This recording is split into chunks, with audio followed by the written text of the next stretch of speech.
In 1804, Benjamin Robert Haydon arrived in London with one goal: to become the greatest painter in England.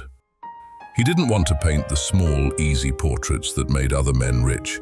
He wanted the grand style, the scale and power of the ancient world.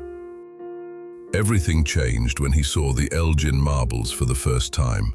In those stones, he saw a truth that he believed no one else in London understood: that great art had to be built on the raw, biological reality of nature.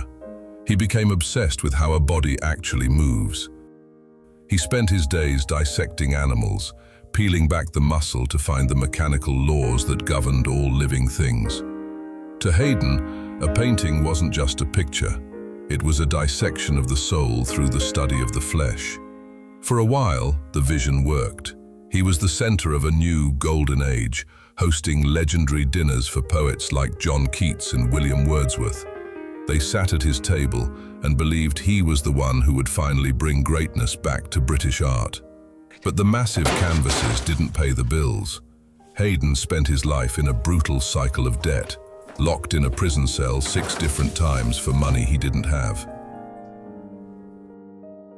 While he was chasing immortality, his family was losing their furniture to the bailiffs. The final blow came in 1846 at a hall in Piccadilly. Haydon opened an exhibition of his latest work, but in the room next door, a crowd of 12,000 people pushed past him to see a circus dwarf named Tom Thumb. The world chose a freak show over his masterpiece. On a June morning, he walked into his studio and closed the door. He wrote one last entry in his diary and ended his life in front of his unfinished canvas. He left behind 26 volumes of journals, the unrelenting testament of a man who refused to compromise with his own century.